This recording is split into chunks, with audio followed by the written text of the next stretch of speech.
teu coração. Diga obrigado, Jesus, por começar essa semana na tua presença.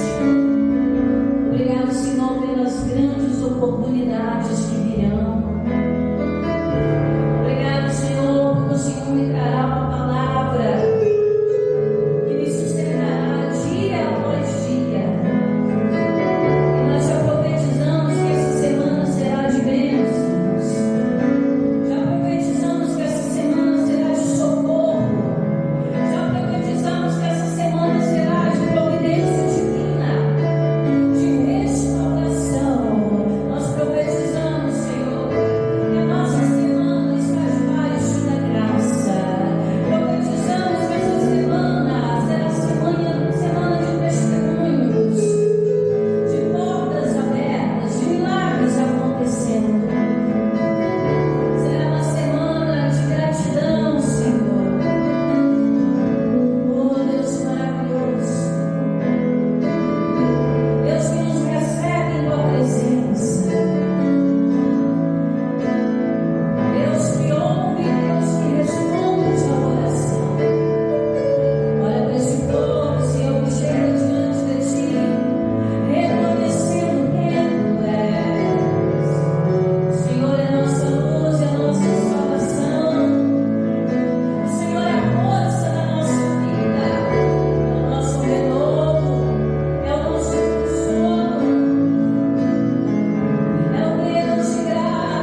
Sejam bem-vindos a esse domingo da jornada feliz, domingo dos filhos de Deus, domingo que Deus, Ele recarrega as nossas energias, as nossas baterias espirituais, primeiro dia da semana, dia da bênção de Deus. Amém? Êxodo capítulo 8, versículo 21, estamos nessa jornada feliz, que diz: Então apregoei ali um jejum junto ao rio Ahava, para nos humilharmos diante da face do nosso Deus, para lhe pedirmos um caminho direito para nós, para os nossos filhos e para toda a nossa fazenda. Amém? Então, nosso texto base se encontra aí. Irmãos, o caminho desembaraçado, se você quer viver um caminho, uma jornada feliz, nós temos aqui um passo grandioso para darmos juntos. Nós estamos aprendendo isso a cada culto, graças a Deus, né? Culto da família, culto da libertação.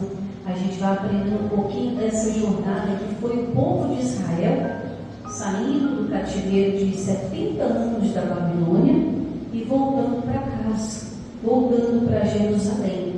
Então, a primeira coisa que nós observamos aqui nessa jornada de volta, para eles era a jornada mais feliz da vida. Você imagina, você ficar 70 anos longe da sua casa, longe da sua pátria, do lugar que você cresceu, do lugar que você criou os seus filhos. Imagina você longe de tudo, escravizado, sem liberdade. Aí vem Deus, usa alguém que te abençoa e você começa a andar em liberdade. Primeira coisa que a gente vai querer fazer, voltar para casa, para contar para a nossa família as grandezas que Deus fez, contar para as pessoas que cresceram conosco como Deus foi tão bom e nos abençoou. Então, para eles, essa era a jornada mais feliz da vida deles. Só que eles não podiam fazer essa jornada como se a pessoa estivesse caminhando por caminhar. E a vida é assim, irmãos. Nós não podemos caminhar na vida caminhando por caminhar. Deixa a vida me levar, vamos ver onde a vida leva eu, né? Como diz a canção lá fora. Não podemos ser assim. Nós temos que planejar tudo e colocarmos nas mãos do Senhor. Senhor, tem muita coisa que eu gostaria de realizar nessa jornada chamada vida. Então, a primeira coisa que o Esdras fez, ele ajuntou o povo junto ao rio para se humilhar antes dele seguir viagem. Pararam no meio do caminho. Imagina a euforia. Bora, Esdras, não para não, porque a gente tem que voltar para Jerusalém, tem muita coisa para fazer, a cidade está toda despedaçada, a gente tem que ir aquele lugar. Mas Esdras, ele para. Porque o que acontece, irmãos? Ninguém segue caminho reto se não parar para perguntar a direção.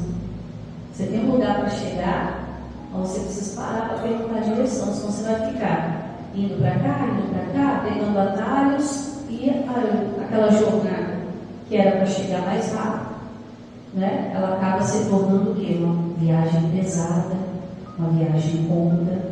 Então, se você quer chegar em algum lugar, se você quer voltar em lugares para contar testemunho de como Deus fez na sua vida, se você quer ter uma jornada feliz, o segredo hoje é parar um pouquinho. Amém?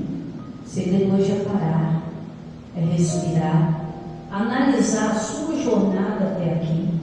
É como se fosse igual faz no final de ano, né? Uma retrospectiva de tudo que aconteceu nesse ano. Não vou pegar os anos anteriores, não, senão a gente tem matéria demais, né? A gente tem que viver dentro do ano. A gente tem que deixar as coisas que atrás ficam e avançar para as que estão diante de nós. Então vamos pegar de janeiro até aqui. Quanta coisa aconteceu na sua vida? É bom que você faça isso depois com um pouco mais de tempo, lá na sua casa. Você pega um caderno lá e você começa a listar tudo de bom. Primeiro a gente começa com o que é bom. Amém? Começa com o que é bom. Tem duas notícias para te dar, uma boa ou outra ruim. Tem gente que fica, não, dá ruim primeiro. Não, primeiro você tem que ficar com a boa notícia. E a boa notícia te prepara para aquilo que é ruim. Você já está com o ânimo preparado. E aquilo não vai te afetar. Então você pega lá um caderno, faça um pouquinho agora no nosso meio, mas também faça quando chegar na sua casa. E começa a listar tudo de bom. Desde as coisas mais simples, um exemplo, uma cura de uma dor de cabeça, até algo bem grande, um livramento do membro da sua família, uma conquista que você teve. Pastor, eu consegui uma libertação nessa área aqui da minha vida. Você não precisa me contar, tá? Isso aí é com você. Você vai listar lá, pastor, eu consegui ajeitar algo dentro da minha casa. Pastor, foi dentro da minha vida. Você vai listar lá no seu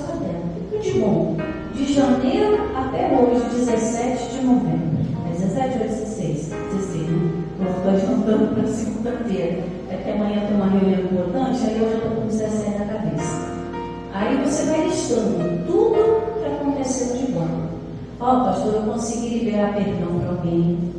Olha, eu consegui que alguém viesse me pedir perdão. Olha, eu consegui uma porta de emprego, uma estabilidade. Consegui um aumento, consegui uma cura, consegui comprar um bem. É tanta coisa, irmãos. Se você começar a listar tudo de bom, vai aparecer. E se a gente perguntar assim na hora, ninguém lembra. Já reparou isso? Quanto uma bênção aqui, irmão? Aí a pessoa fica. Aí depois que acaba o culto, pastor, eu tinha uma bênção para contar, mas na hora eu esqueci. Né? Porque você fica com aquela emoção, fica procurando, mas ele não acha. O Esdras, ele teve que parar primeiro para perguntar. Só que nós não devemos perguntar a qualquer pessoa. A gente tem que parar e perguntar para Deus. Senhor, sobre tudo de bom me aconteceu.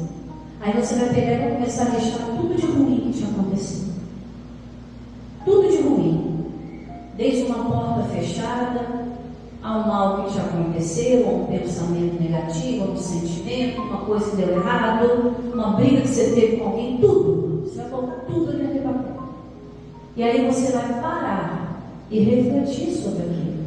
E vai perguntar, Senhor, por que isso aqui aconteceu? Irmãos, você não tem ideia de quanta resposta o Espírito Santo traz para a gente. Que muitas vezes a pessoa fica encucada. Não, esse mal me sobreveio culpa de alguém. Ou foi porque alguém não me ajudou. Que alguém não quis estender a mão. Ou porque isso, ou porque daquilo. Não, às vezes o porquê está nas decisões que nós não tomamos. Por medo. Por não estar preparado. Às vezes caminhamos por caminhar. E às vezes a vida está nos levando a lugares que Deus não nos chamou para estar. Isso é muito sério. Porque na correria ninguém vê onde passa. Já reparou isso? Quando você passa correndo num lugar, ninguém repara a paisagem. Passa, entra dentro de um carro, né? Entra dentro de um carro, o motorista que anda muito rápido, igual o pastor assim, né? Alguém que anda rápido, você não vai ter tempo nem de olhar a paisagem. De tão rápido. Mas nem pega um motorista que anda bem devagarzinho. O que vai acontecer? Você vai começar a observar a paisagem. Quem está dirigindo não observa a paisagem. Quando eu estou dirigindo, não consigo observar a paisagem. A única coisa que eu gravo é o buraco. Porque quando olha no bolso da gente, a gente começa a prestar atenção. Né? Quando o carro vai dando buraco, sabe o gasto que é. Então eu gravo muitos buracos. Aí eu sempre, quando eu estou de carona com meu marido, eu falo, ó, tem um buraco ali na frente. Ó, tem um buraco ali, tem um buraco ali. Porque eu vou gravando, porque aquilo já me trouxe o quê? Um certo prejuízo. Então eu começo a perceber aquilo que está ruim, aquilo que está ruim. Graças a Deus, para isso, Deus me deu uma memória excelente. Mas quando eu estou de carona, eu começo a perceber paisagem que quando eu estou dirigindo, eu não percebo. Assim é a vida. Quando a gente está no controle da nossa vida, a gente não percebe as coisas que estão ao nosso redor.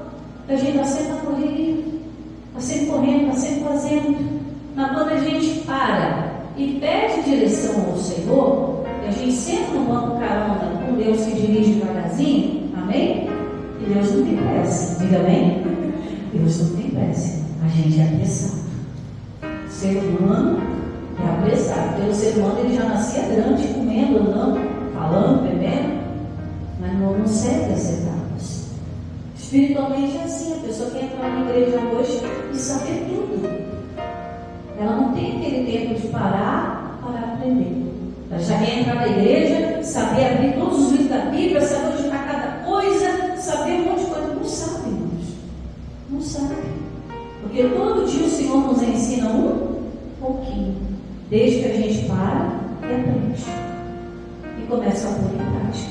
Aí no momento que você começa a pôr em prática, de manusear a Bíblia, de prestar atenção no culto, o seu entendimento vai vir, você vai crescendo e vai aprendendo. Mas ninguém entra ali sabendo de nada, irmãos. Ninguém entra preparado. Uma das coisas que Deus falou no meu coração essa semana, eu até compartilhei com alguns pastores, né? Eu entrei no ministério, mas não me preparei para ele. Aí o meu colega falou assim, quem é que se prepara? Quem é que tira lá o diploma primeiro para depois né, fazer a obra. Não, a gente entra e o Senhor nos prepara. Assim somos nós dentro da casa de Deus. Né?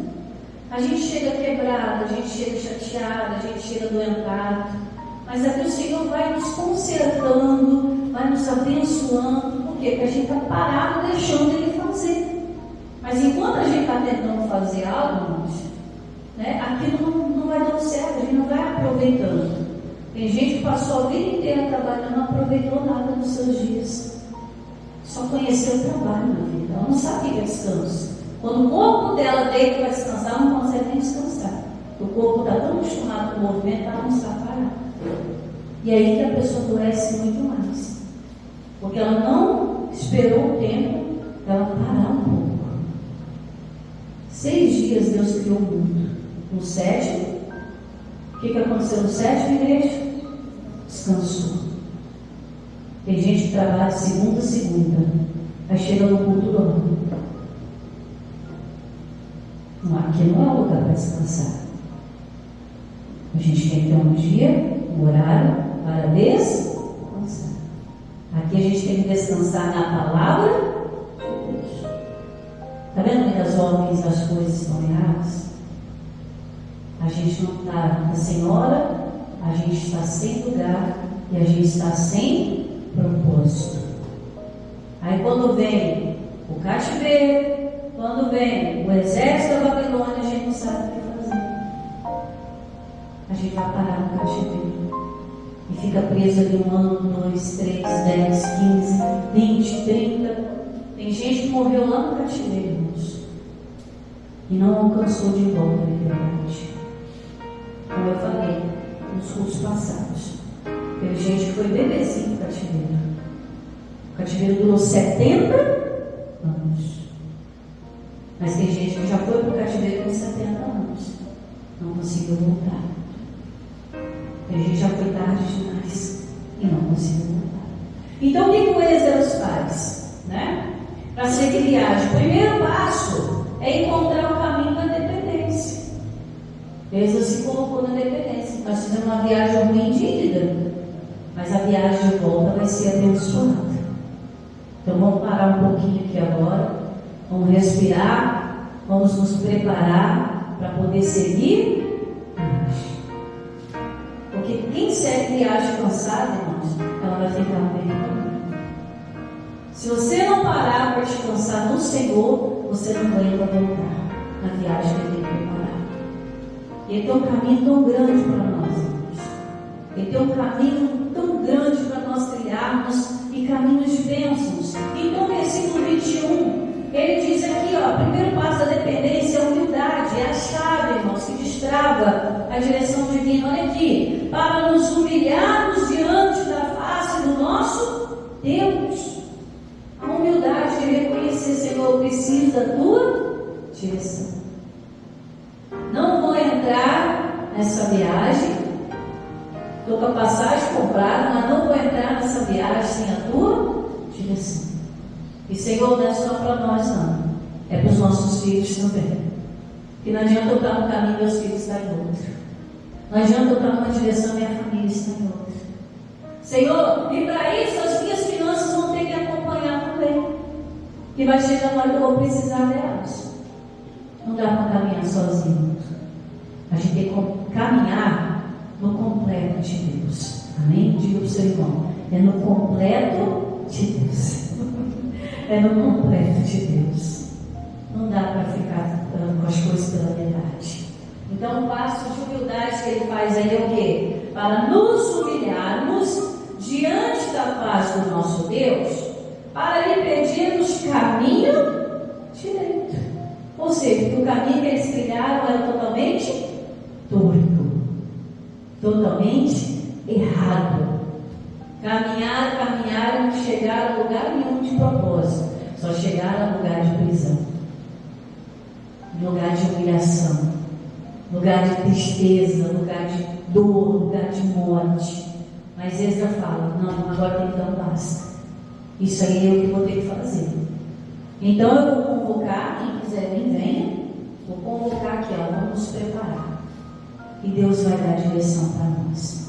Meu irmão, se você se preparar para essa virada de ano, se você se preparar para esse final de ano, se você se preparar para o ano novo, o ano que vem, meu irmão, a vida vai ser diferente. Amém? A vida vai ser diferente, irmão. Você vai começar a trilhar caminhos o quê? De bênçãos. Pastor, mas não vai ter problema não? Sim. As dificuldades vão vir. Porém, contudo, todavia, você vai sempre ter uma direção de Deus para resolver.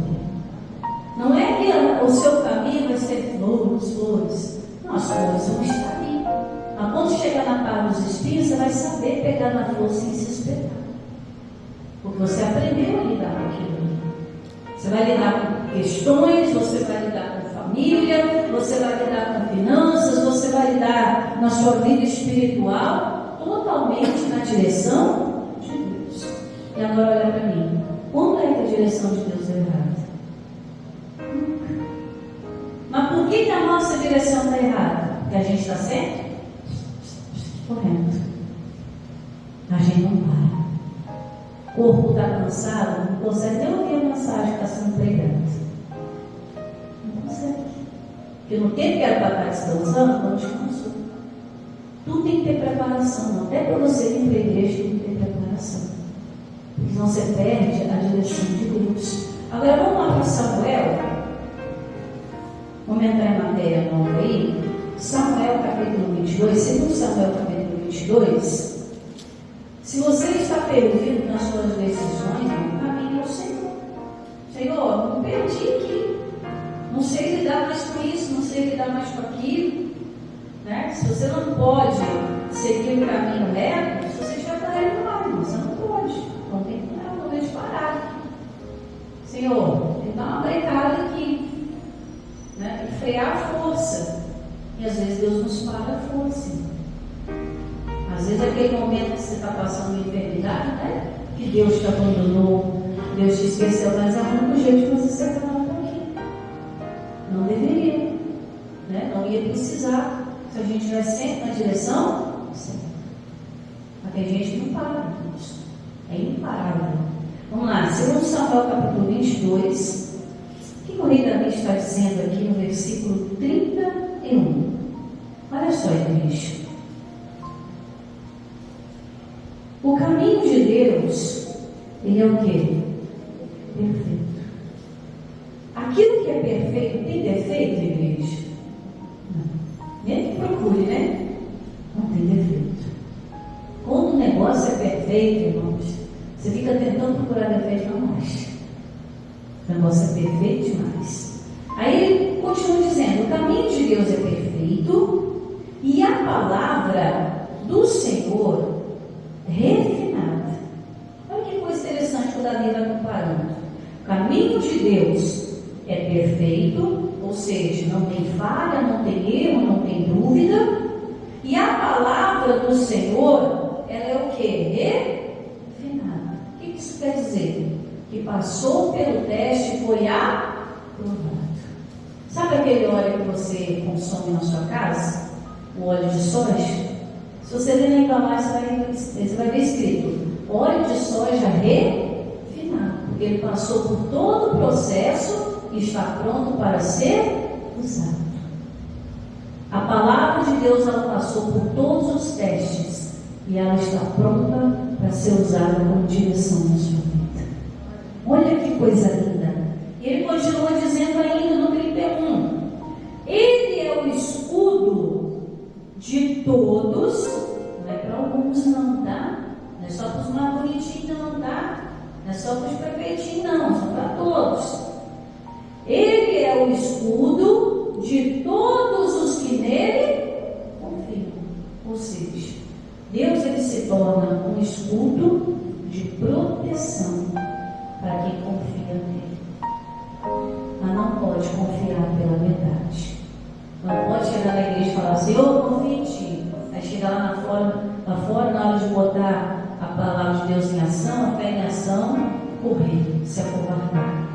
Não. Nós temos que exercer confiança. Se Deus, ele prometeu, ele é fiel para cumprir.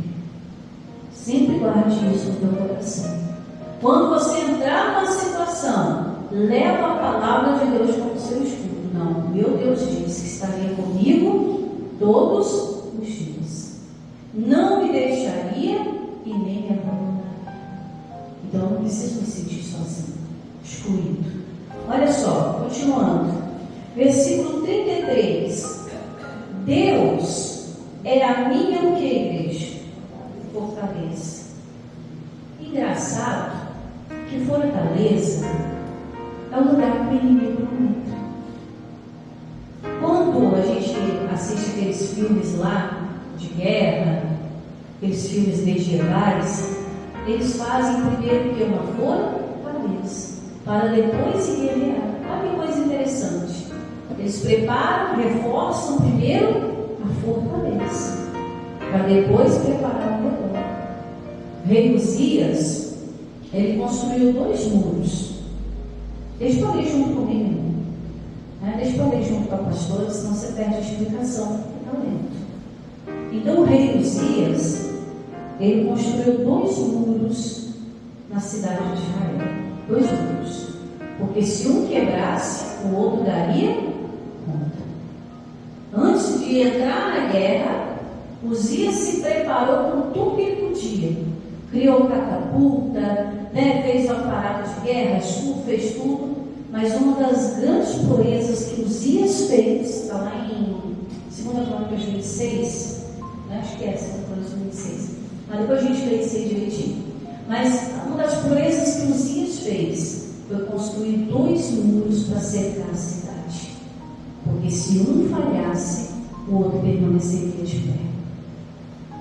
Às vezes você constrói um muro para si, se afastando das situações. Mas e um outro muro, que é de proteção espiritual, como está a construção dele? Aqui ele está dizendo, no 33, Deus é a minha fortaleza. Se eu estou em Deus, o inimigo não entra. Não adianta, igreja. O diabo pode tentar furar o bloqueio, pode tentar avançar, mas se a fortaleza é bem protegida e é Deus que está protegendo, ele não consegue. E é nessa hora que você tem que estar lá dentro, debaixo das asas do Senhor, esconderijo do Altíssimo, se protegendo. Ele está dizendo: o Senhor é a minha fortaleza e a minha força. Senhor, eu estou fraco, estou aguentando nada. Não, você vai aguentar assim, por você sua força. Quando Moisés estava em batalha com o povo de Israel, 2 homens ajudaram Moisés. Moisés, enquanto ele estava com o braço estendido, Israel estava vencendo. O braço de Moisés cansado, a gente cansa, a gente fica toda a vida assim, né? Aí o braço de Moisés ia abaixando, Israel começava a perder. Aí ele levantava, Israel, ganhando. Abaixando, perdendo. Então Deus enviou 2 homens para segurar, um de cada lado, os braços de Moisés para cima, para que a batalha fosse vencida, e Moisés não se cansasse tanto. E às vezes, irmão, nós nos cansamos no nosso dia a dia. É aí que nós precisamos do Espírito Santo para a gente conseguir estar com o braço estendido na força de Deus. Porque sabemos que as batalhas do dia a dia, elas não são fáceis. Cada dia tem uma história diferente para resolver. Cada dia uma coisinha esquisita que aparece. E tem uma hora que a gente até fala assim: estou cansado, estou aguentando. Aí ele envia o Espírito Santo de um lado, a palavra de outro. E aí a força de Deus te sustenta para você vencer aquele dia. Por isso que Jesus fala: basta cada dia o seu. Não, a gente tem que se preocupar com o dia que está vivendo, irmão. Não é com o dia de amanhã. Cada dia basta o seu mal para resolver. Tem gente que se sobrecarrega de coisas que já aconteceram, e coisas que estão acontecendo, e coisas que talvez nem vai acontecer, mas já está preocupado.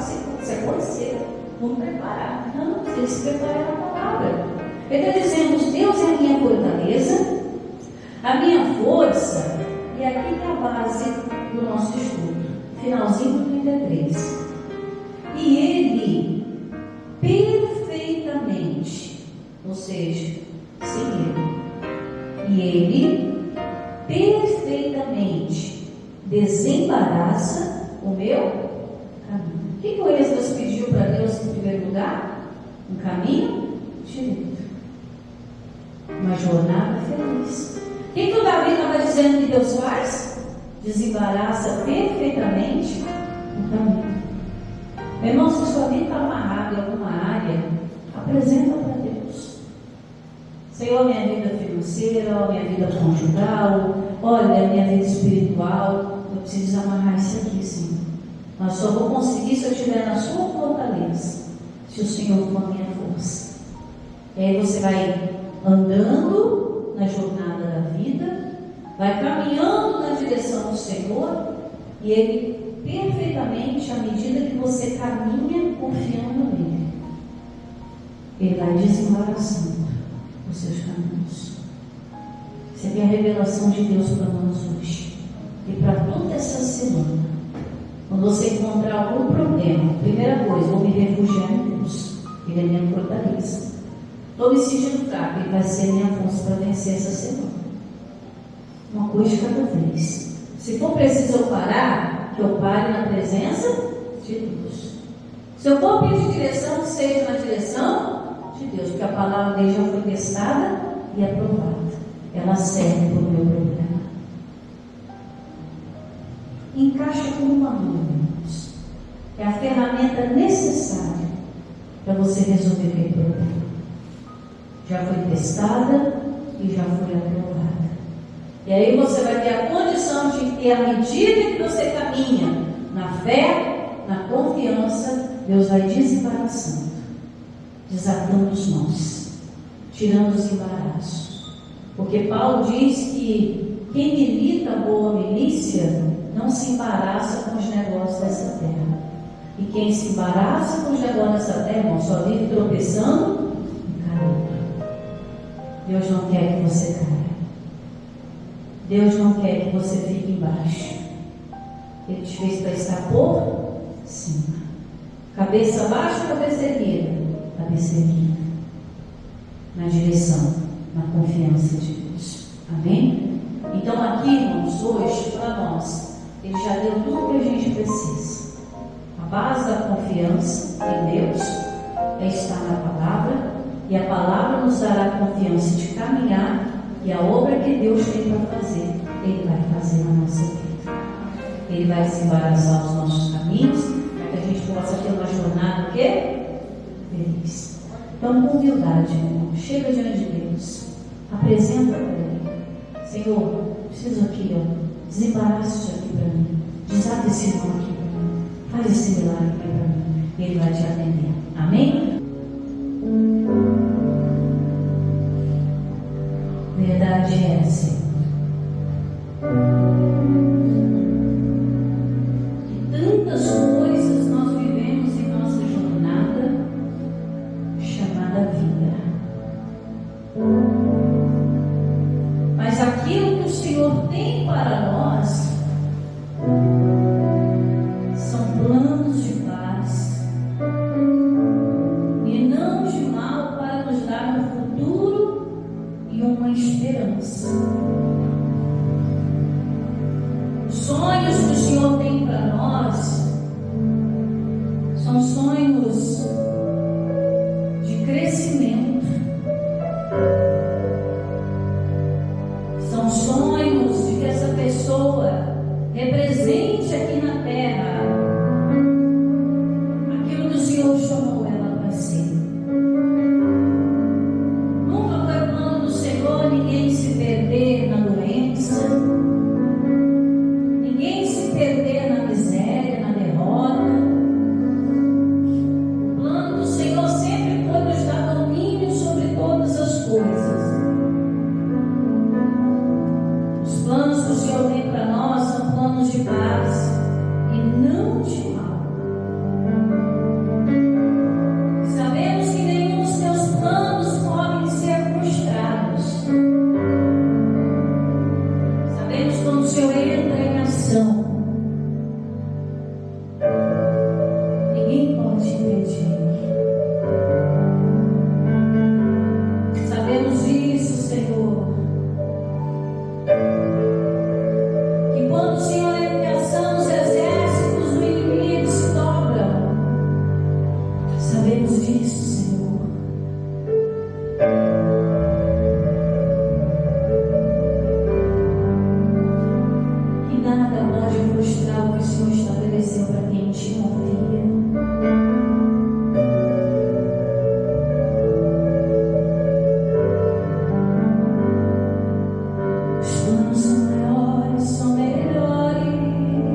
unção de conquista, unção de multiplicação, unção de ousadia, unção de ousadia, unção de conquista, unção de multiplicação, ousadia para você caminhar.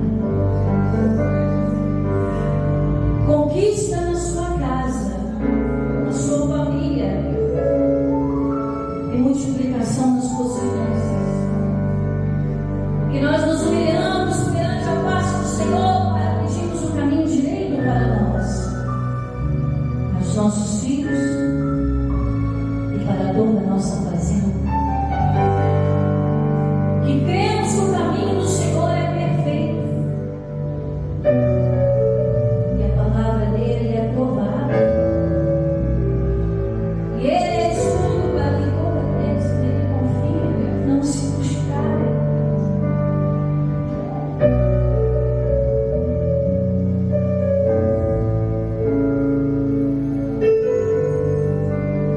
Ele é a minha fortaleza. Ele é a minha força. Que ele me desembaraça perfeitamente todos os meus caminhos. Eu recebo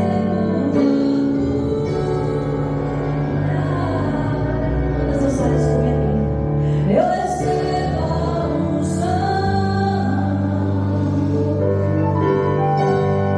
unção de ousadia, unção de conquista, unção de multiplicação.